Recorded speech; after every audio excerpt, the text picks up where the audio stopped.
Thanks for checking out the Chrissy Mayer podcast. We are on YouTube, iTunes, Spotify, and SoundCloud. Be sure to subscribe on my YouTube channel and click the notification icon. This is my first time reading a script at the beginning. And if you're on iTunes, please go to subscribe and leave a sexy or creepy review on there. I will be reading the best or worst reviews every week as long as they are 5 stars. I'm so excited to have this guy on the podcast this morning. You can see him in the King of Detroit. He has a new album out now called Nimble Fingers, and he is the co-host of the Anthony Cumia Show. Dave Landau, how are you, buddy? I'm good. I'm in a comedy condo in Little Rock, so I'm great. Oh my gosh. Yeah, so you're in Arkansas right now in a comedy condo. Yes, where Bill Clinton raped many a woman. Not in this condo, but in the city itself. Yes, I can see that there's questionable artwork on the walls there. So this is... Yes, that just says cat. Different kinds of cats. And then there's some flowers right there. So, a couch for a snuff film. It's all great. None of this furniture matches. And for the people listening that have not had the pleasure of... of being in a comedy condo, I guess how we would describe it is when you go on the road to headline at a club, they will put you up, not in a nice hotel or anything like that, but in sort of just someone's apartment or like a condo that they've reserved for talent. Or a trap house that they won at an auction. Which is how most of them feel. This is the only one I stay at, and it's because I'm friends with the owner. I'd like to be clear, I don't like them. Do you bring your own like towels and sheets? I do, yeah. I bring my own everything. I'm very germophobic anyway, so yeah, you have to. Yeah, I remember I stayed at one in Ocean City, Maryland, and like first of all, like you had to push these 2 smaller beds together, which I was fine with, to make the one regular size bed. Sure. But there was like I brought my own sheets, and there was already like sand. You know, it's a sandy town, it's a sandy place.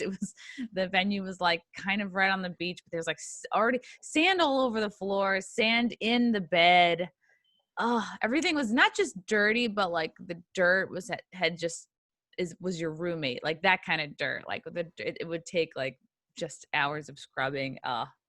You can tell how the club's doing by how dirty it is, because like sometimes when a club first opens, it's like a nice place and they took care of it, and then over time it's like you tell they just stopped vacuuming and there's just there's just cheese on the floor. The cheese always shows up after a certain after sooner or later there's going to be cheese there, and that's how you know. And a lot of times I can just tell, like, oh, there hasn't been a woman in here in a very, very long time. Like no woman's touch in sight, like no female housekeeper or female talent. Because there's just like when I stay to a place, I'll like leave it better than I found it, like a Girl Scout. Yeah, I don't blame you. I'm surprised they put girls in comedy condos. I think putting a comedy especially if they're with like a male feature or headliner, that just seems like a lawsuit waiting to happen. I just get a Super 8. We don't care. It's fine. And now that's definitely my move. I think I was kind of featuring for my buddy. I don't even think he does comedy anymore. His name's Johnny Watson, and I know Johnny. He looks like his name sounds. Yeah, I haven't seen or heard from him in a couple of years, and he was a friend, so I was like, all right, and I'm okay to rough it. Like I'm not incredibly high maintenance, but I was like, oh, I need a little maintenance. I need a vacuum at least. Yes. Yeah, last time I was here, they gave me a hotel, and then because when I came in, I sort of bitched, and then they gave me a hotel, so now it's like nice. They cleaned it at least, but as you see, it's very elegant. It's very elegant. There's just like, well, this room needs more chairs. Let's throw some chairs and put some dining room chairs by the fireplace. Like you're gonna have 5 people over. Yeah, which you're not allowed to have anybody over. Yeah. That's part of the rules. That's the rules. Yeah. Is this your first time back on the road? No, I was in another part of Arkansas before, and then I was in Florida before that. So anybody who thinks, any state that thinks COVID just affects gays is where they're having shows.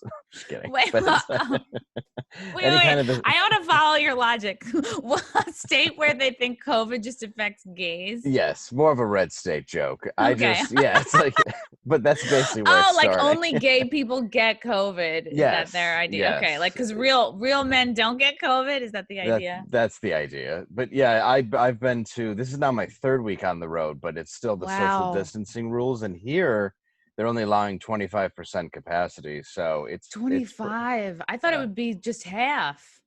Half has been the last 2 weeks, but I think they're taking extra precaution. They're taking temperatures when you walk in, which is really bizarre. And I mean, it's a fun club. I love the room. It's very weird to see how spaced people are. And then I have to stand behind tape, and I'm not allowed to cross the tape, which is like halfway down the stage.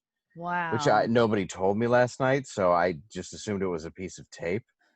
And you stepped over it? Yeah, of course. It's like, why wouldn't I walk to the front of the stage? I didn't realize I had to stand against the wall. Yeah, this isn't like your middle school recital. You're not gonna like stand back and hug the wall. Well, I went to the gym and I went in there and they're like, listen, you have to wear a mask inside, and then once you work out, you can take it off. It's like, I'm sorry, what? So everybody can work out without a mask, but when you enter the building, you have to have a mask. It's just arbitrary. Because you only expel particles when you enter a building and not when you're working out and like the juices are flowing. Okay. Yes, they're sweating and greasing up the machines. That's fine. Yeah. Wow, that's crazy. Nobody's so funny if like they're taking everybody's temperature before the show and they're just using the same thermometer for everybody. I think they are. It's an anal thermometer because it's a comedy club. Bend over, everybody. We got to keep it safe, so bend over, guys. Yeah. Wow, that's cool. I'm actually really jealous of you, even though you're in the room you're in right now. Yeah, yes. I miss like road comedy so much. I did a show actually with Gino, Larry Bea, Mark DeMeo, Sean Morton at a country club in Westchester like a couple weekends ago, and that was I thought that was like at somebody's deck. It looks didn't it look from the photos on social media we all posted. Yeah, it looked like a nice back of somebody's house, because the show we did before that was in somebody's house. Like we had like a cookout and we just called it a protest, and that's how we could get around the 10 people maximum rule. Like come to our protest. 100. Yeah. Yeah, because that's cool. It was cool. It was, I don't know if these people were ready for comedy, and because they couldn't call it an event. Like it had, even at the country club, it had to just be like, come and eat and we'll see what happens. I don't know if these people were ready for comedy to happen to them. It's just, so they were just people that happened to be there. Yeah, they were people who were there, but also they knew there'd be like a special guests. I don't think okay. I don't think anybody was like, here's what's going to happen. There's going to be a man called Gino who's going to come on and he's going to yell at you. He's going to walk a lot of people. No, but I've done those shows a million times, especially when you start where it's like people just go out to dinner and then there happens to be a comedy show that none of them are aware of. Yeah. So it's just a family of 12 and you're telling them to shut the fuck up, but they don't even want to be there. It's the first time they've all seen each other in 6 months and you're like, shut the fuck up. No one wants to hear your chit chat. And they're like, it's Nana's birthday. They're like, we didn't pay for your show. We don't want this. This is a hostage situation. I feel terrible for those people, but at the same time, I need them to desperately like me. Well, of course. Have you found, so you've been co-hosting with Anthony now for 2 years, correct me if I'm wrong? Yeah, 2 years. Yeah. And before that, you were kind of a third mic when it was Artie and Anthony. Yeah, it was third mic for them for a few months. Did you ever feel like during your sort of transition to the co-host period, did you ever go like, oh shit, this might be some big shoes to fill here? I thought just getting the job between them was some, that was like the idea of big shoes to fill. Just sitting between them was one thing. But yeah, I mean, I had some ideas when, I thought when he was going to the bathroom to do heroin. My God, really? Yeah, I mean, he talks about it. I'm not saying anything. Yeah, of course. Artie's a bit of an open book when it comes to that matter. No, I thought it was too. Yeah, I had a very I had a very weird intro to Compound. You know, I went on to the show, and then I went on to Jim and Sam, and a lot of people were pissed off because it's not Opie and Anthony and Jim anymore. So you just have that part that hates you. And then when Artie left, which was, you know, sort of his own choice because he couldn't really keep coming in, I then had the Stern side and the old Stern fans that came at me, and now it's just I just don't care anymore. It's my job. I love doing it. It's my life, and I'm sure in the comment section somebody's already called me a gay slur. It's anytime I appear on anything. So but yeah, it was definitely something where I thought it would be some big shoes to fill, but also it was really cool to do. I mean, I was sitting between two of my heroes. Like, I drove around Wow. the country doing stand-up, listening to Opie and Anthony. I never thought that I'd host a show with him. And Yeah. also, I loved Artie. I grew up, you know, I was such a fan of Dirty Work and the Norm Mm-hmm. Show, and it was less like I wasn't a Mad TV guy, and I didn't know a ton about Artie's stand-up, but I loved his movies and the TV shows. So it was just incredible to be there. And yeah, to think that I don't think I replaced him. I just think he had to go. That's how I see it. Yeah, at the end of the day, you need somebody who can show up and do the job and be dependable. And it's, you know, nobody wanted to see him go. And uh, it's definitely hard because I know the first time that I was ever on the Anthony Cumia Show, I was just like, I was really intimidated. I was like, you know, especially when like a Jim Norton's on or anybody where there's that instant history and like they and Anthony have like, oh, it's just like instant. It's like Asians playing ping pong, speed of banter, like professional level, like, and also that, you know, plus the added history and friendship and old jokes. And you're just like, oh, wow. Like, I'll be happy if I can get a single pun into this whole episode. And then over time, like I started to feel like more and more comfortable. And now I feel like, oh, wow, like, all right, maybe we're buds. And like, I feel comfortable. And, but, like, I can't imagine that the feeling of like, wow, you've got to now do this every day and be like his right hand guy. It's interesting because getting in there at first, we clicked really, really fast, and we had a really great first show. And yeah, I was completely intimidated, but it was just something that worked. And you know, Allie, Keith, everybody saw that it had worked, and they kept inviting me back more and more and more. And Artie, one time in the bathroom, mentioned something to me of like, "Hey, maybe you could come in once a week or something if it flew in," and that was crazy. So I just kept going in. I think our humor was dark and similar enough, and that's why I related to them so well that it was able to work. And like over time, I've gotten to know Jim better and his comedy and what he does. But yeah, it is even sitting there with those two. Sometimes you just have to sit back a little bit and let that be the show. And I think that's what the problem is a lot of comics who do shows is they don't know when to shut the fuck up. And sometimes people just need to interview their guest or let that person go. And I think Anthony is great at that. And he knows when it's floundering and he knows when it's not. And when him and Jim are on, they have a deep connection that goes back 25 years. You just have to let them enjoy it. Yeah. Yeah. And that's what I really noticed and loved about Anthony right away. I was like, he can make anybody look good. He can make someone with no personality seem fun. And he's so engaged and active. And he brings out, I think, the best in people. And he never comes off like, oh, like I'm a radio legend. Who are you? Like, he never comes off like with any ego, like he's better than anybody. And you're a perfect compliment because you command attention without being desperate for it. And exactly what you said, you can listen and you can sit back and you're not, that doesn't mean that you're out of the conversation, and you'll pop back in, like you'll be sitting and thinking, and then you'll just be like ready to come in with something hilarious. But you're never like interrupty and desperate, which a lot of times you can see on comedy podcasts, especially when you have a lot of people who like to think of themselves as like alphas. And I got to get, especially when there are so many like top level comics on a show, it's like sometimes it's just no one's listening and everyone's just trying to get in their funny joke. Yeah, it destroys it because some of the best part of an interview or doing a comedy show is the reaction. That's the hardest you're going to laugh, is the instantaneous reaction to what somebody else says. So if you're not listening, you can never have that. And Yeah. it's interesting to use the word alpha because like obviously we have Rogan on a lot, and Anthony's friends with him, and Hmm. with that, there are these new alpha type people in comedy. Like all of a sudden that's mixed where they always have to be the center of attention, which they already had to be because they're a comic. And sometimes you're Yes. So competing, it's like double.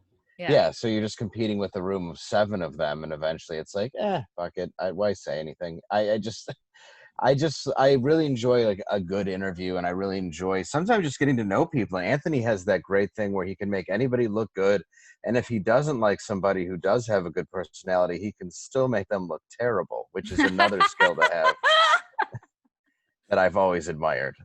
How do you think he does that? I think he can just pick apart. He can read people so well, and he can pick apart a flaw, and he's what I love about Anthony is what people have hated about him for so long is Anthony is unapologetically Anthony. It's what pisses people off. People can say whatever they want about him, but he's authentic. He doesn't lie. He doesn't make up what he feels to for people to like him. He is exactly who he is. And I think he's the only person legitimately who does that right now. I think Oh maybe, yeah. I mean, maybe besides Rogan, there's a few people, but there's very few. And Anthony definitely has his opinions, and if he is against your opinion, he knows how to beat somebody, because especially because a lot of those people have to protect what they have, which might be in corporate America or their own TV show, or and he realizes like, oh, I can now say something to you to win this that you can't come back. And it's really interesting to see. It was very interesting to see, and I remember you had recently on Joe DeRosa and Corinne, and you were talking, and he got so more fired up than I had seen him in a while. Just watching him get upset about like, oh, so it's just okay, these statues, it's okay to have them just like thrown into fountains and lakes and shit, just because it's kind of like in vogue now to be upset with our history, and we can just rewrite history now. And it was very interesting to see the dynamic between like Joe, Corinne, and him, and you're there just like listening, because it was like very heated, I think. and Hmm.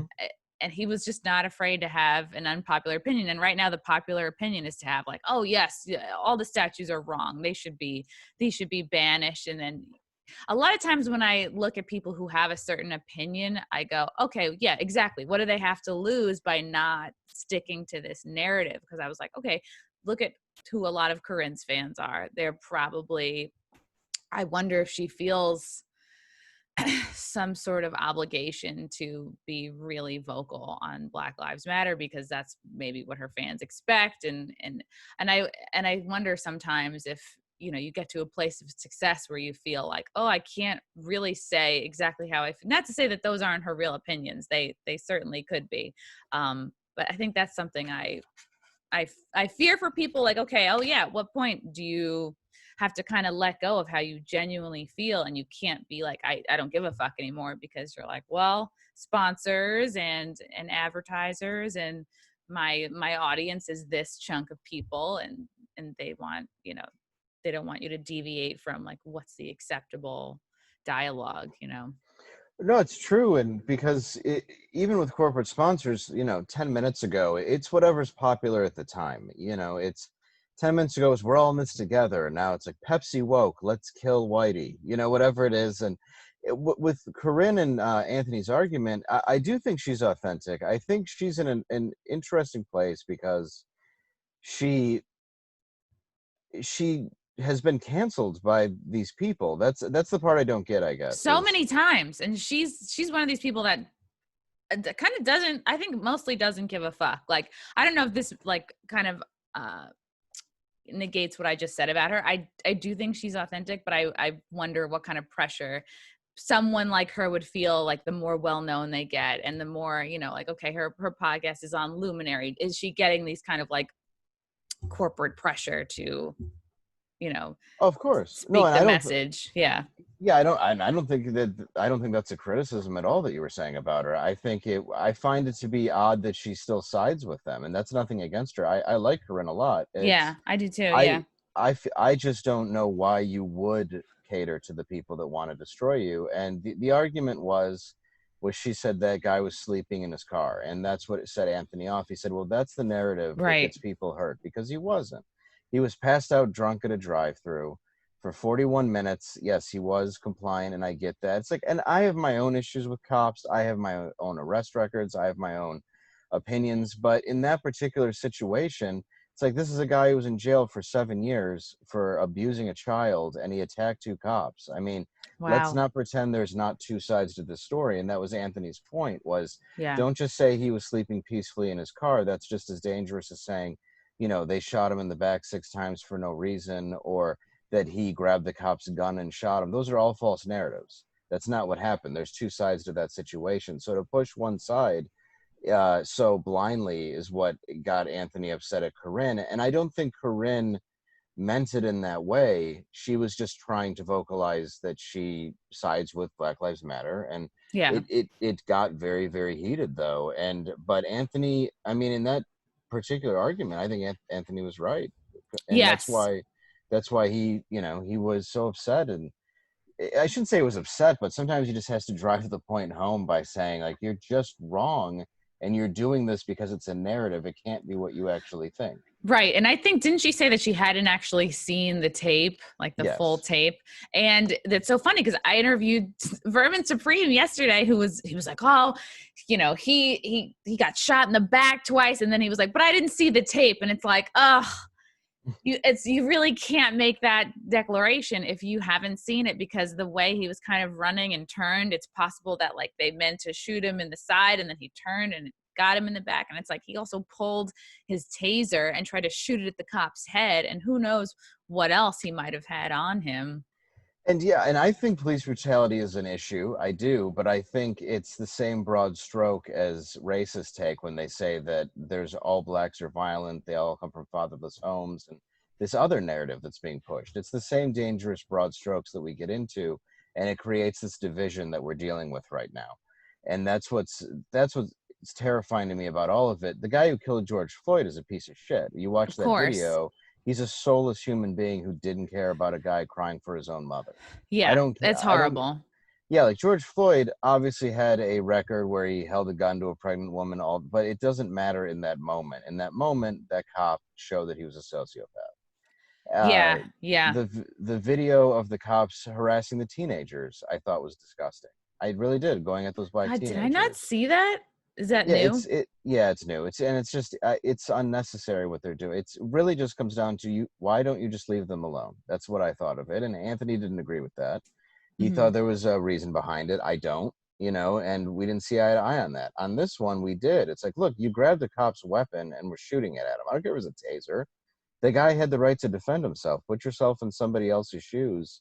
And then to charge him with murder, it just shows that we're not trying to advance anything. We're just giving into a mob, and you can't apologize to the mob. And for the last 4 years in comedy, when with all this cancel culture and everything else, and somebody new every day is getting dragged into the news, and it's like the D'Elia thing. I've never Yeah. met Chris D'Elia. I don't know anything about him.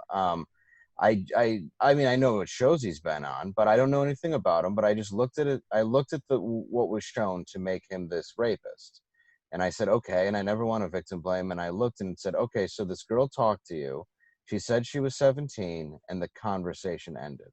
Yeah. So now there's a bunch of people that are going to ruin this guy's life because he, did the right thing? Yeah, he texted with a lot of girls, and I still haven't seen proof of anything physical going down.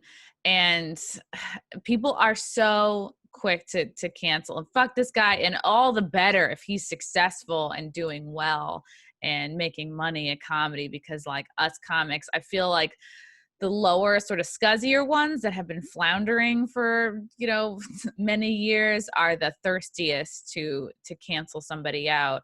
um that I thought that it's been pretty unfair, like how he's been treated. And then I thought back to when I was 14, 15, 16 years old. I remember getting on AOL chat rooms and talking to guys. And like, sometimes I would lie about my age. Sometimes I wouldn't, but I felt like a sense of power, and I was like, wow, I'm flirting with these guys. Like I felt desired and wanted. And like, I know people listening to this are like, oh, daddy issues.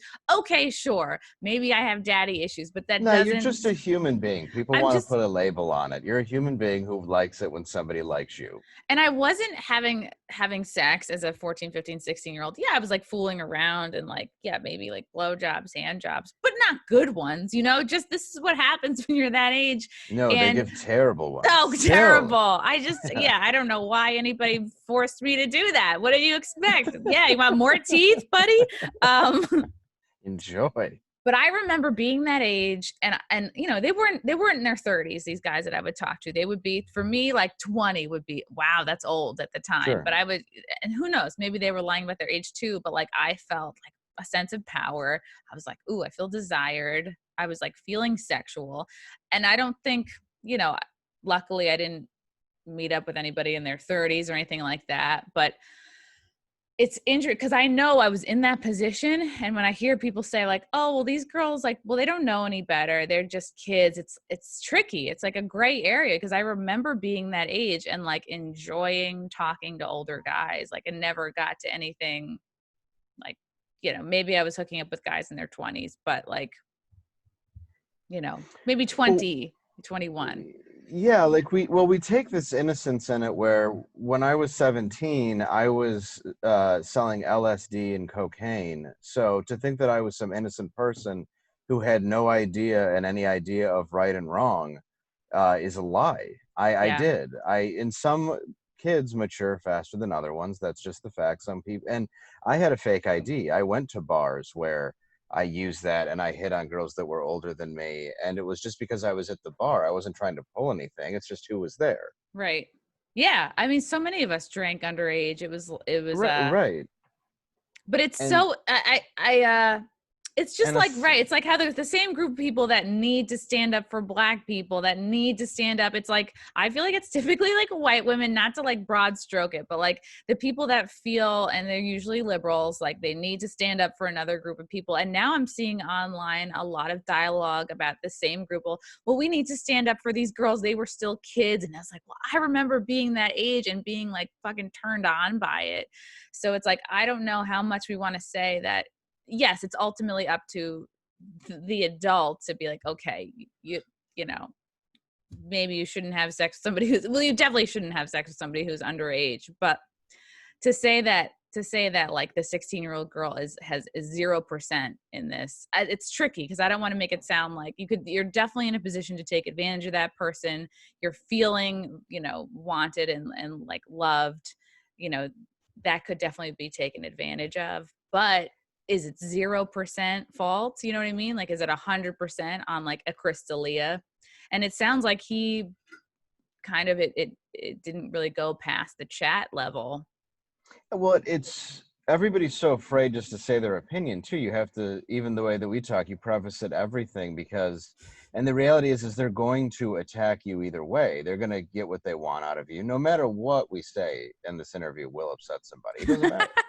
Yeah, it just doesn't matter. So when it comes down to it, when I look at the basic evidence, and again, I've never met Chris, but all of a sudden there's 10 million, you know, comedians who are talking shit about him, throwing him under the bus. And it's like 15 minutes ago, you were begging him to do something for you. And I guess that's what bothers me, is some of these people that are his friends, and there's no loyalty.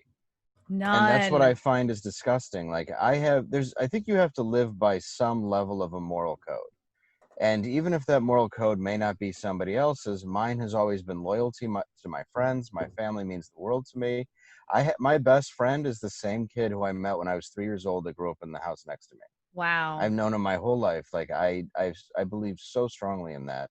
So to watch all these people stab him in the back, and then you look and this girl wants to be a stand-up, and it's like, Oh my God, really? Are you fucking, yeah, see, that for me takes away all notoriety. it takes away the That's, credibility. Yeah, you yeah. didn't care how many years ago, and now you know. now you're somebody who wants to be a comic by Wow. destroying another comic. And that's the part that I really hate, is this instant gang mentality. And then it's just guilty. There's not even guilty until proven innocent. You're just done. So why keep siding with it? That's why I love doing Anthony's show, is because that allowed me to be put into a place where I can say whatever I want because of Anthony's past. I'm already labeled as something. Because Yeah. I mean, I'm pretty liberal, but apparently I'm a right wing whatever it is, that I'm all these things that I didn't even know I was, because I'm able to empathize with both sides. Yeah, me too. I'm definitely like a classic liberal. Like I am kind of like what you would define as like a liberal, like, I don't know, maybe 10, 15 years ago. I ran a show at the most famous gay bar in New York City for 6 years. Like, but it's weird. The second I get on a show on Compound Media, people are quick to label me like alt-right and like uber Republican, and it's interesting that we've both dealt with people judging us because of the network that we're on. And I'm not sure. I've only been on a year, so I'm like, how did it get this way? Like, why do people have such a bad view of Compound Media? I really don't know. I mean, initially they had issues with Gavin McInnes, and they had issues with Milo and some of the people that were regularly on the network, and that was because Milo would speak at colleges. He didn't follow the mainstream thought. He was also a gay Jewish guy. So they couldn't really fight against him in certain areas. And Gavin is unapologetic and he stands up for himself. People don't like that. They want you to Yeah. buckle. That's why people hate South Park. But South Park has done the smart thing by never apologizing. They double down, double down, double down, and it gets better and better and better.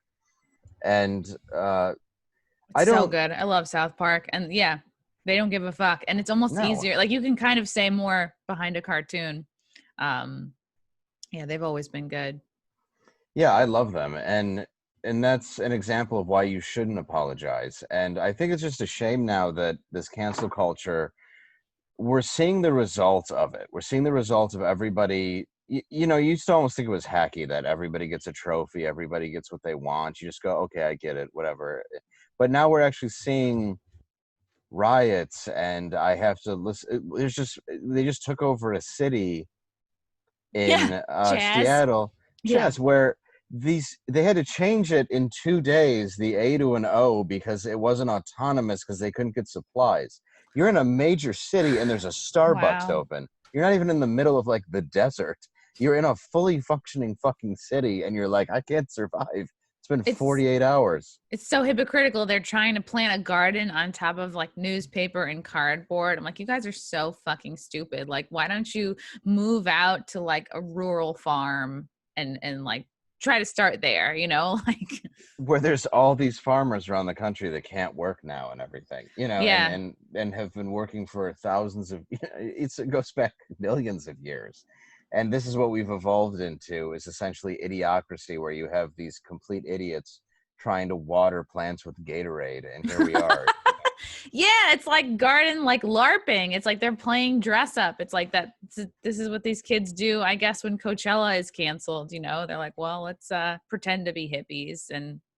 And just this idea that we have to pretend that all people are good is just absurd to me. And that's, I really do base people on individual merit, and they can base me on the same.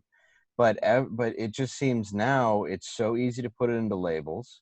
And now we're trying to put it into almost completely half, and we're just trying to bust the country into half. And it's so obvious to me. And everybody's Yeah. arguments you see are so transparent that now I just don't care. I do not care, because people even say like, well, what if they come for you? It's like, they already have. It's because I'm doing a radio show that I want to do has upset and triggered people. Yeah. And it's And it, nice that, oh, sorry, you can no, finish. go ahead, please. It's nice that sort of Anthony has sort of made a Kool-Aid man hole through the wall, in terms of like speaking his mind, and not be that you can just like, oh, I'm sure it makes you feel a little more braver and just like, okay, oh yeah, I can do this too, because we're in this together and we're both speaking our mind, and we have so many fans that support us. And it's been interesting to see like the divisiveness in our society is reflected in the comedy community, because I feel like there is such a divide. There's such a like, I don't know if I want to call it like politicizing, but I feel like there's really like two teams when it comes to comedy. It's very evident in New York. I don't know if it is as much. Maybe it's also LA, because they are the two epicenters of stand-up. Mm-hmm. But it seems like there is like a wokey group, and then there's like, it sucks because the woke comics see, I guess we're in the other group, right? Like I think Mm-hmm. the woke comics sees us as like racist, alt-right, shitty people, whereas I think there's just, okay, there's the woke comics, and then there's the comics who put comedy and what's funny before everything else. Like there's a whole range of beliefs among us, but I think at the end of the day, we're comedians. Our job is to like, yeah, we can say something, but ultimately there's a punchline. Yeah, well, I just don't feel that I have to. I'm trying to figure out the best way to word this. I'm tired of having to, or even the idea that I should have to uh, explain or justify who I am as a person to some of the worst people I've ever met. And when you look in that community, it's like, you're all on drugs, you're all fucking each other, like you run through girls like it's no problem. And I know it, like, and that's disgusting to me, which is another thing. It's like, oh, we're feminists. It's like, but you fuck all the guys in that group to make it to the next level. Congratulations. They're alcoholics, they behave like assholes, they're judgy. And that's what I don't understand, is they live these completely what you would consider immoral lives while standing on stage and trying to just regurgitate the same nonsense, where it's like, look, I've never been racist. I grew up in Detroit, in the suburbs. I grew up, Yeah. I have friends I started in urban rooms and I started in lily white rooms, depending on where I was at.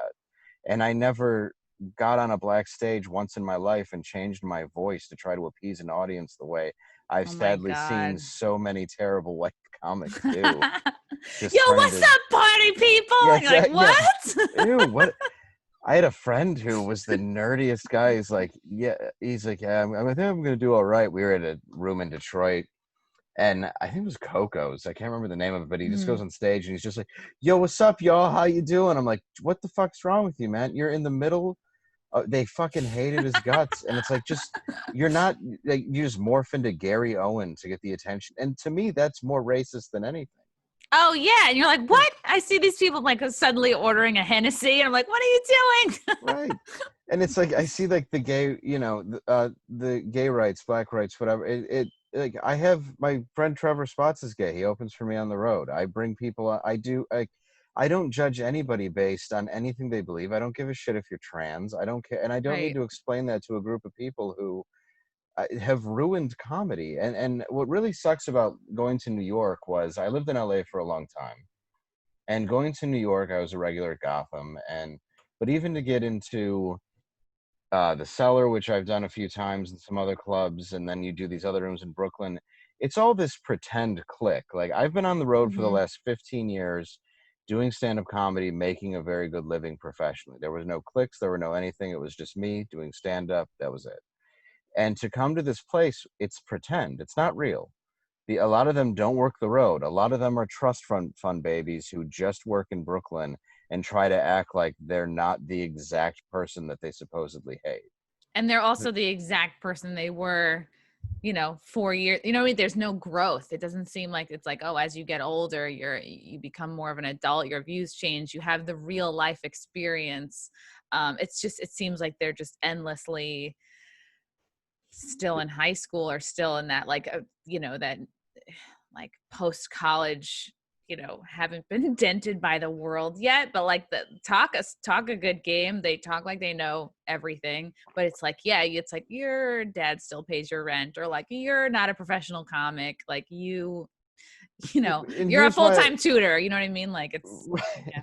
well, and here's why I don't respect that at all, is because there's no risk And then the part that's even worse is there's no risk because you're already financially backed up, that you don't even have the balls to take a risk. So there's no risk in your life, then there's no risk in your comedy when you're given a chance to take a risk. Wow. Yeah. And I have no respect for that. So you just see this carbon copy of somebody who wants to be liked by a room of people that are like-minded, and by that you falsely agree with everything they have to say. And all of a sudden it stops being you getting to know people. It's just people on soapboxes waiting to talk and to talk at you. And I have no interest in being part of that scene, because the idea of doing comedy was never, oh, I'd like to sit in a room and be judged by a group of people that couldn't hold my jock. I have no interest in.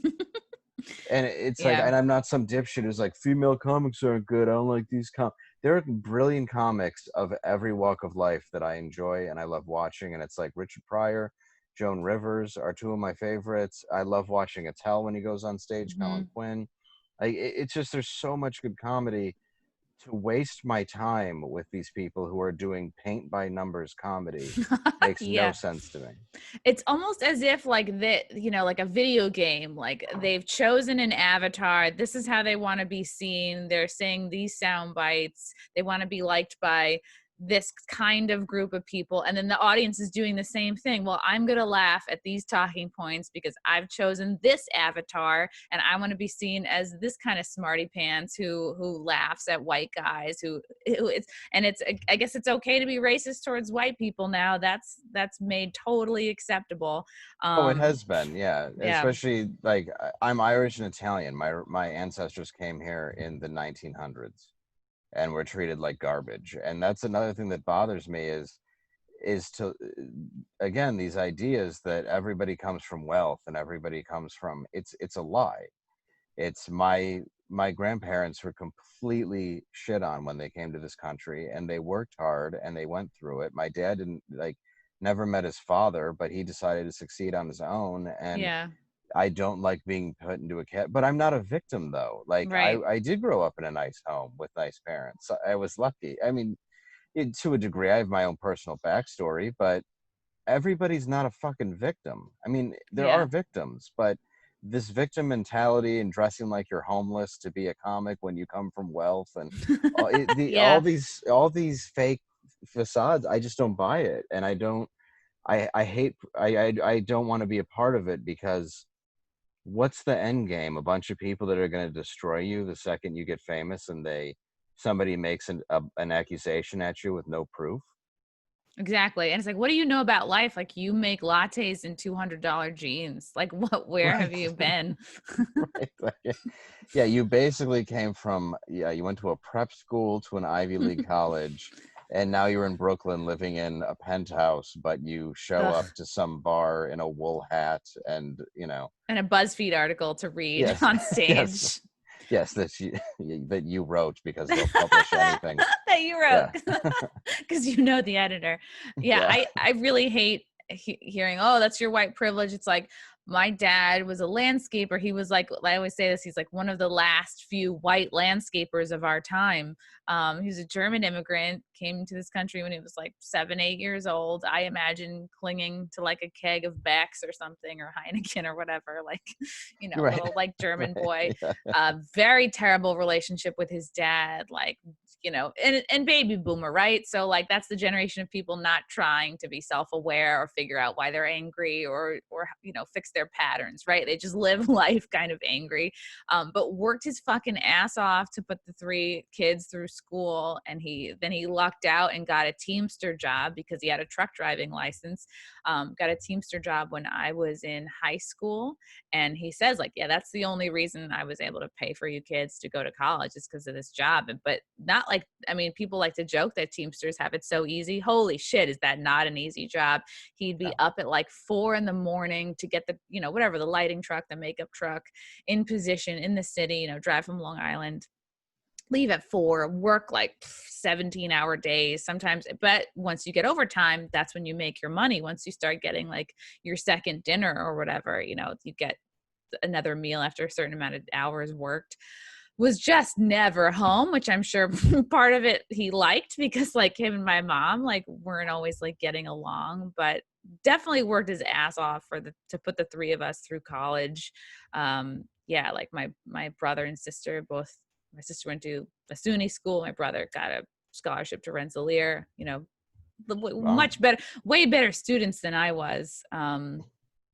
I got a laughably small scholarship for diving to Fairfield U, but It's so very that, impressive, but yeah, I tried, you know, like, yeah. and I struggled with, like, if I were a kid now growing up, they would throw the Ritalin all up at me. Like I don't, that's the thing. It's like, do I have terrible study skills or do I have an ADD problem? And you know, like as an adult, like in my 20s, I was like, I took the test and passed it with flying colors, the ADD test. And then I was able to, like, okay, I have Adderall, but I wasn't really taking it because I'd hear my dad's voice in the back of my head, like, it's mental, you know, like you shouldn't be reliant on pills to work hard and like achieve what you want. So that's why I cringe too when people tell me that I have privilege and like, I mean, we're all like, you don't have in control. You're not in control of like what parents you're born into. Although some people say you do, and that's probably a whole other podcast. Oh God, I didn't. Yeah, well, that's Have interesting. you heard that? That like, you No. know, when you're a little, I don't know, spirit entity, that you like look at your parents and that there is a theory that we choose our parents because the lessons we learn from growing up under them, you know, help us to be our most evolved selves. But not everyone is trying to evolve. Well, and The it point, doesn't even matter because if we all, even if we all fucked each other until we're a tan color, all of a sudden the brown-eyed people and then the blue-eyed people would have an issue with each other, and then the brown-eyed privilege would be more. There would be that, and I agree with the privilege thing where I do understand a systematic privilege of the way that credit, economics screwed over people and screwed over people in the inner city, and I understand the arguments, and I do understand yeah, I get that there's a lot of that, and I see that, but people are forgetting that there's an economic divide, and that's largely what it's based down to. Now there's certainly racism and issues with police and the inner city, but as somebody who, my dad got sick and died, and he got sick from Agent Orange in Vietnam. wow, And yeah, and it gave him a brain tumor, which he suffered for 4 years. His insurance company called it a pre-existing condition.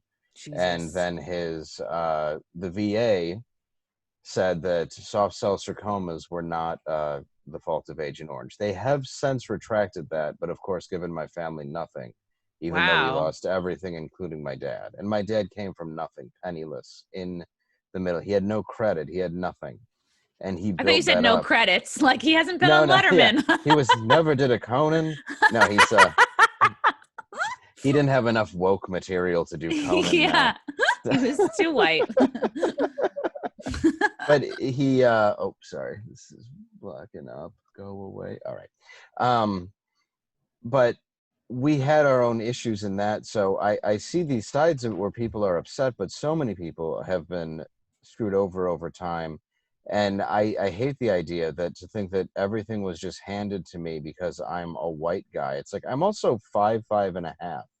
I will trade my body with a 6'3" black guy any day.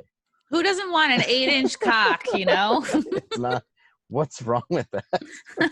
So yeah, there's so many issues and there's so many things, and I think it's all just bullshit. And if you don't just start being honest with who you are and say the things you want to say, we're gonna be eaten alive by our own ability to scream how I don't even like the word woke. Just, Yeah, it's all bullshit. it is. And And it's like, instead of working on yourself, you look for ways to group other people together and to keep you in that, like, that victim state, you know? And it's like, these are all things, these are all like boundaries or like borders in a sense that keep us from a self-responsibility. And it's like, well, if I can't pick myself up and change my life and evolve or do better or make more money, it's like, if you don't acknowledge that you have the power to completely change your life, like, which we do, it's like, every human being has it inside of them. Yeah, like manifesting is a fucking real thing. You know, your thoughts are so powerful. You make or break yourself every day by what you tell yourself, by your story, you know. Um Well, it if used to be survival of the fittest, and that's really what it was. And now it is survival of the weakest. The survival of the fittest is still there. They're above this, controlling exactly. all this stuff. And then now, amongst everybody else who's in this divide right now, it's being part of the weak herd that's uh, keeping everybody going. And that's what's a frightening thing, is to show off how brutalized and victimized you are. It's an excuse to do nothing. It's a It's race a to the bottom, you know. exactly. It's a reason to be lazy. It's like, well, I could have made it, but this, and this. It's like, no, it's because of you. It's 100% because of what you're doing with what you have. Now, we're all given different opportunities when we're young. That's true. But we're all in the same world, and there's very few of us that are getting such an upper hand in the society, in at least the United States, that it's. I think it's disgusting to try to pretend that to have white people, one, burning black neighborhoods, thinking that that's part of it, but two, trying to pretend that black people don't have the ability to make it on their own Is the most racist thought there it's is. disgraceful. It's Yeah. disgusting. Yeah, and that they need to be saved and helped, and it's like, yeah, there are certain cases, sure, but like to me, yeah, this whole savior complex is like the ickiest thing, you know. Yeah, because it's these people who haven't even, it's like that Jordan Peterson book, that 12 rules that I think 12 rules everybody, for life, the yeah, best. yes, that everybody on the Ugh. planet has read, where it's, clean your own house before you call somebody else's house dirty. Yeah. And that's really what it is you have a bunch of people that are not emotionally developed trying to tell other people how to get their life in check. Right. And then you do have the trust fund kids who go their whole life not knowing how to work and persevere, and they squander their money and they get addicted to drugs or whatever. Like they can fuck it up too. Just because you're given certain advantages at the jump, it's like, you know, I think you're just as likely to fuck up for different reasons. I grew up in an interesting place, and because on each side of it, I knew the extremely wealthy automotive people, like you were saying with the Teamsters and everything. People who think that those unions that were put into place was to make it easy on people are very ignorant to the Industrial Revolution and how unions got started. It was so they could say, hey, listen, Henry Ford, we need something less than 30-hour work days, and can Ugh. you hire anybody who's not under the age of 5? There's a reason why they stepped in and settled on this 8-hour workday. And then, the idea of the weekend, that was not a thing until the unions. It was a Wow. 7-day work week. And it's interesting, but I knew I knew rich people. And then I knew people who like my friend Juwan, who I would drive down to one of the worst parts of Detroit on 7 Mile, who used his aunt's address to go to our school. And Wow. I knew and his parents sold drugs, and I had dinner with both those families. And to see the difference in that is Who had they better were, food? oh, the black people, are you kidding me? Yeah, of course. Joking? That you give them bologna and butter and they'll make you better than anything a white person has ever Yeah, cooked. that's true. Um, but to say that, but to grow up and see the difference in the sides in that, I do understand the economic difference, but the insecurity was the same. There's a joke, I forget what movie or show it was from, but they said, their family is so wealthy that all of their kids have overdosed. Wow. And I forget what movie that was, but it's true, because so many of the kids that I knew that came from extreme wealth were so insecure about it. They didn't understand the value of a dollar. They had Wow. no reason to work hard. They had no reason to push themselves.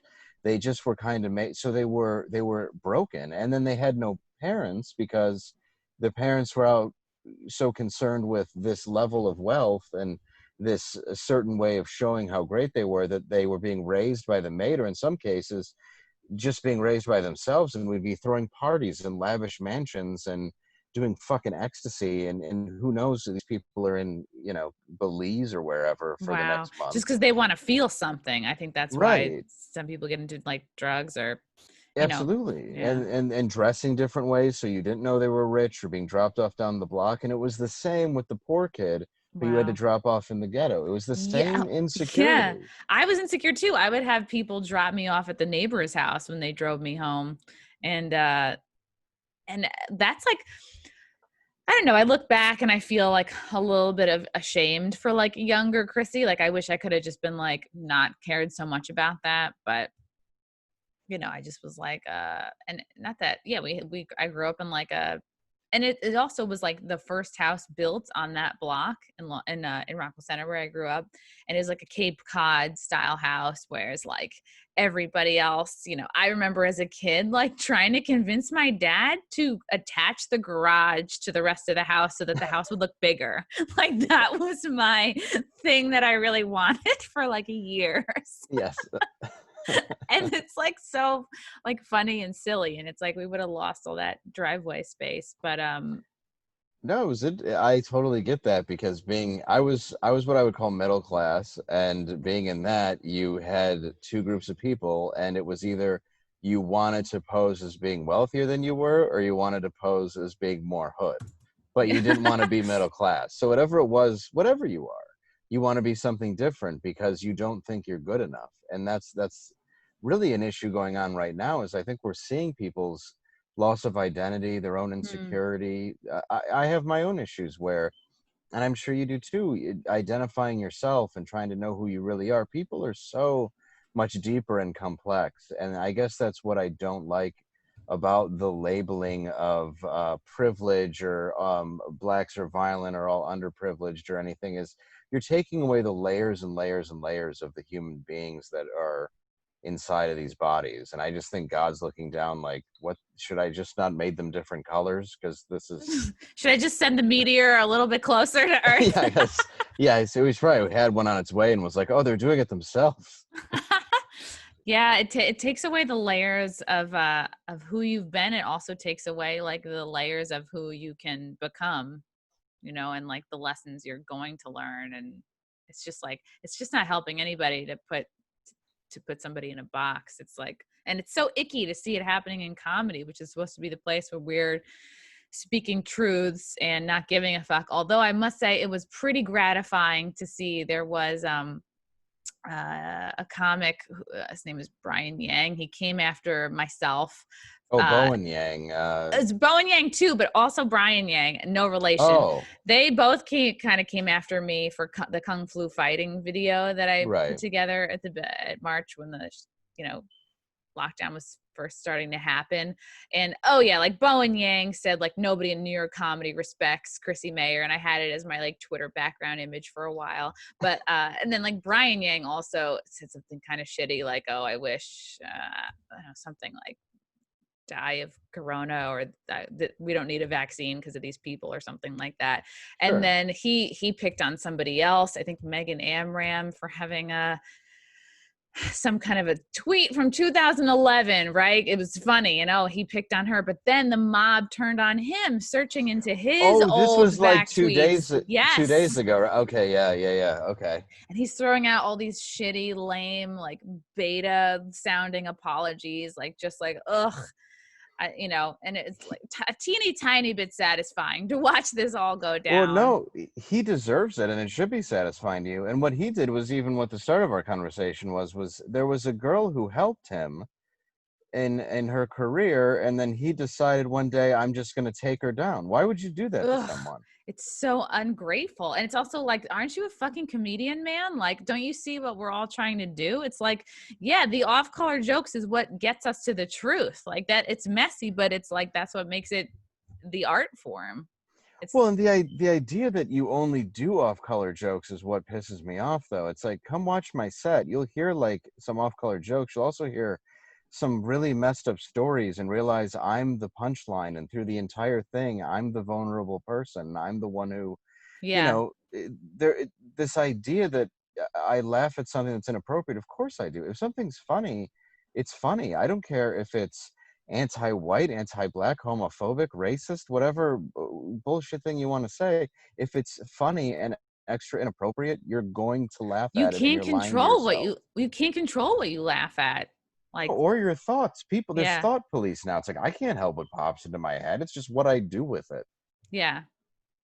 It's But yeah, wild. good. I'm glad that guy fucked with you and he's getting his, because I just saw these tweets where he's saying like, edgy comedy's good. Stop being such pussies. And then it's like 3 years later, you're trying to ruin your own friend.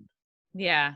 It's like, why are we, not you and I, because we're great. We're perfect, Dave. Exactly. I'm But not worried about us. what do you get by taking, they're trying to take chunks out of people. Like you keep taking chunks out of people that are more successful than you.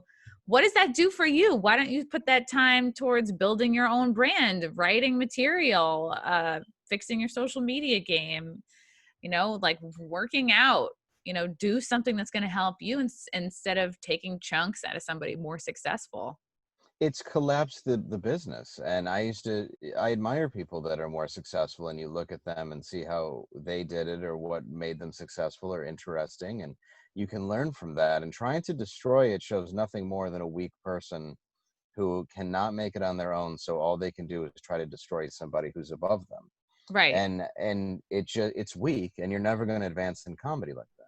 And nobody will respect you. Nobody will want to work with you. And even though, not everybody is liking and commenting, but like a lot of us see what's being said and we remember. It's like, okay, note to self, like if I have a part for somebody like you, I'm not going to give it to you because you fucking suck.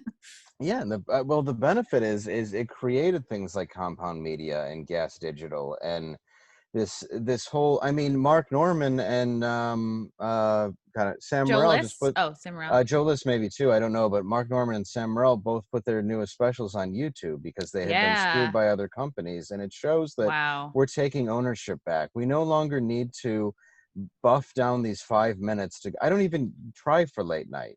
I don't. It doesn't matter to me anymore. I All used to these think it was things. the be all end all. Like I was really, I mean, I even thought I was like close at one point, but it's like, oh yeah, exactly. You have to file yourself down and your jokes have to pass through so many hands and so many, attempts and tapes and oh, don't say this word. And like, we can't upset, you really have to water yourself down and be ethnically diverse to even have a shot. Well, and I had 2 that I was going to do, 3 actually, and it was cool when Eddie Brill was on our show and even talked about it. But it's like everything that right when I was about to do it, it was either somebody got fired, there was a transition, and then my issue with Conan was and I apologized to him a lot, and then I just stopped, but I called him out because it had been 6 months, and I was like, "Why are you dicking me?" It was clearly Wow. it was a cock showing game. And the guy was just dicking me around because he had power over me, and I called Wow. him out, and he got very, Wow. very upset. And that's when I learned, like, I don't care anymore because the quality of what I put out is just as reachable now to me as it is to that network, which is why that's Wow. now whittled down. People don't watch it live. And it's like, same with the Tonight Show and everything. They create viral videos to stay afloat. Nobody's watching it like a show. Nobody's watching Colbert. Nobody is like, yeah, No. maybe Conan still has fans, but like people are not watching the networks. They're watching YouTube, they're watching Netflix, they're finding their tribes in other Yeah. ways. And Gutfeld's the #1 person in late night, and I do Jimmy Fallon's Fox Across America show every week. And again, that's another thing where if I do Fox News, people will get upset about that. And it's like, look, the Fox News I don't think they've ever been dishonest with what side they take. The Murdochs have definitely made it more left-leaning than before. And yeah, Absolutely. and yes, it is right-wing, but it's also right-wing in the sense that you can talk to other people about different things, because for some crazy reason, the Republicans now have like that liberal idea Yeah. that you can now have an open conversation, and the left, where that was always there, is shut now. Yeah, the left, the right, like moderate conservatives now look like regular, normal, like it's the right are open-minded and will have conversations, and the left just starts screaming and melting down, and they recite their talking points, and after that they start screaming and then they'll call you a racist and Hitler, and that's how that goes. Yeah, absolutely. And that's become the thing now. We're calling somebody. It's like, could you imagine that we would get to a point in life where being called a Hitler wasn't a big deal? That's just the Hitler's up there argument. so mad. Like, does my name mean nothing Yeah. anymore? I love that you said up there. He's in heaven. Oh, right. No, he's. Oh boy. Well, I'm half German. What can I say? Well, I'm just saying he wasn't all wrong, you know. No, but I feel like he probably thought he put a bigger dent on society that the word Hitler wouldn't become numb. Yeah, it's really like lost all meaning. Yeah. Man, it's so interesting. This is how exciting though that we live in a time as comics, as like that we have such control over our careers and we can really reach the people that will most appreciate us. And I think it's badass and awesome that, you know, Normand and Morale put their specials out on YouTube, and like, why the fuck not? It's like you can get the money comes through in other ways. Like, you know, there's more avenues for us to put our talent and our work out there. That's why Louis did Louis J. Gomez Presents Louis J. Gomez and just put it out on Vimeo and let people have it. And even with Louis, they canceled Louis and then he came back and he made multi-millions, you know, just off of one special by putting it on his own site for $5. So he tried to Wow. cancel a guy who then just came back and went like, no, I'll just do this then and make more money than I was before. The Hollywood system, and when I've been a part of it, and they've made me jump through so many hoops. I've been on reality shows. I've been on tons of TV. The best show I ever did, and I was lucky enough to do it 3 times, was Gotham Comedy Live, because it was real stand-up comedy. You could do whatever you want for 10 minutes in a club. That's as real as comedy on television has ever got, in my opinion. Yeah, I did that too, and they were doing it like they shot it in virtual reality for Oculus. They did that one too. Yeah, Oculus. That was funny. Well. I was like, why do people need to feel like they're in a club? I was like, I don't know. I guess, you know, we're just doing virtual reality now, but that was pretty cool because they were like, yeah, you can do whatever you want. And I was like, oh, this is great. It's the best. And as opposed to a late night thing where you have monologue jokes that have never been tested. Then you have 2 guests that are going to come on who you have no idea if they're going to be hit or miss or what you're going to talk about. Then you have a comic who's been on the road for how long, polishing their act, perfecting it, and then you have to send it through a guy who's going to clean up 5 minutes. It doesn't even make any sense. It's like so you're going to take the one part of the show that's been perfected and ruin it and have them go out and do some booker's version of it. Who cares? And then even with other shows in New York, basically because of the show that I'm on, I can't even be considered because the Colbert booker has an issue with something that happened to somebody else that I had nothing to do with. I've never met her, but it's like I can't even go out and try to take an opportunity because I'm immediately being shut off over something that frankly in the argument I wouldn't even side with and I had nothing to do with. But oh well, like I guess guilty by association, so I might as well just accept that that's my place right now, and I love it, and I love Anthony, and I'm good with it. Yeah, I had a similar thing happen to me. Like after I did an impression of Kate Willett on, I think it was In Hot Water, after she had walked off Morning when she was on with Gino, and then, you know, people were like kind of poking fun, like, wow, I guess she has no sense of humor.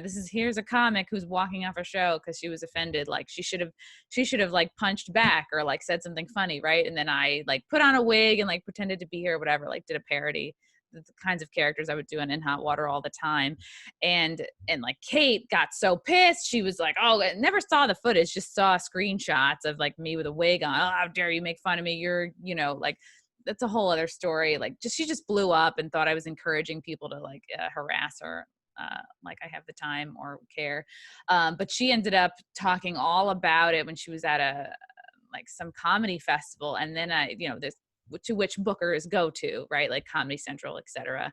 And then I had this booker lady who I worked with for America's Got Talent calling me and like, oh my God, you can't believe what I'm hearing about you right now. Your name is Mud, This Kate girl says that you were harassing her and making fun of her. Like just the most twisted version of the truth to suit her, you know, whatever her Which goal is odd of being a victim.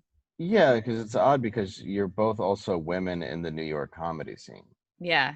So, But and it's like, and I don't know her. I've never met her and I don't know all the controversy. It's, I just saw the one thing online where somebody had apparently texted her at a time of night that set her off, and she was very upset with somebody, and it's like, well, just turn your phone off. It's not that big of a deal. Yeah. But it's like, yeah, I don't know her, and I don't know, that group or whatever. But yeah, it is difficult when somebody has a break and then they're in a position, and then you do something, and it can ruin. Yeah, it ruins that Yeah. opportunity for you, and it's like it makes you want to be careful with what you do.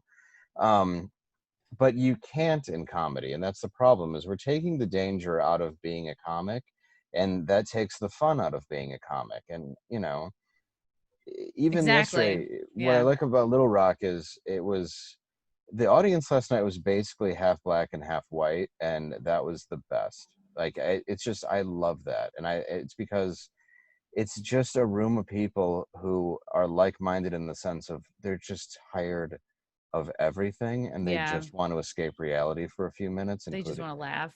Yeah, and I think that's how. I think 75% of this country is just like, would you guys just shut the fuck up? I think so. That's definitely the silent majority, you Especially the know? white women and the white guys who march around fucking Seattle. We can do without any. As a white guy, I would like to ask them to stop. I bet even they are tired and like want to just have a life again, but they can't. They probably have to just like keep up the facade or whatever. It's Yeah, crazy. they have to. I can't imagine sitting in a fake city you built out of a real city. Yeah, how do you break that down and go home? Like what's the stopping point there? Well, we ran out of supplies.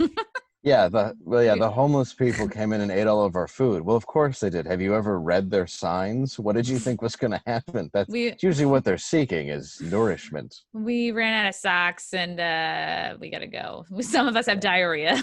Yeah, yes.